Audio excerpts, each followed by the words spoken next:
Last week I critiqued this paper in 19 parts on TikTok. It took an hour and it was not it, so let's try and do it in 3 minutes or less. First point, why the fuck do we care about summarizing an article like this and talking about the issues in it? Well, because every sleep trainer across the planet tries to use papers like this that are really flawed to try and say that this is what helps babies sleep, i.e. cry it out, and that it's good for them and that it doesn't cause any harm. So let's go. We're already 23 seconds in, I haven't started yet. Okay, so most people only ever read the abstract, one, because it's actually really hard to get behind a paywall, but hey, that's what I do for a living, so let's get behind this paywall. But for you, I'm probably going to stay in the abstract because we only have 3 minutes. So these guys were mostly focused about trying to figure out if FERBA, intermittent responding, controlled comforting, whatever, was as effective or more effective than bedtime fading, which is a no-cry technique where you just change the baby's bedtime to later until you figure out when's the right time for them to go to bed, versus a sleep education control.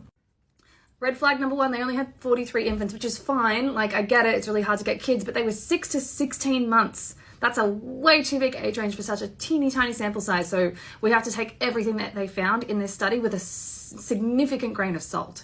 Look at these group sizes. They're so teeny tiny. You can't do much with that, but that's okay. We get it. Let's just keep going. They used parent report of how babies slept. So when they heard them cry, they also used actigraphy, which measures the baby's physiological wake. So it's like a little sensor on their body. And this was a longitudinal study. So they also measured cortisol at different points across the year. They also measured attachment before and after. They measured children's emotional and behavioral problems a year later. And that's it. No, wait, they also did mother's self-reported mood and stress. Here's what they found. The first thing they don't say in the abstract is that this is the parental report. This isn't the actigraphy measures. They did something really dodgy. They only had a sentence in the actual results saying that the actigraphy measures found no significant effects between the really gentle no cry method and the aggressive crying method, which is rooted in behaviorism, whatever. If you want to use it, that's fine. Let's just keep going.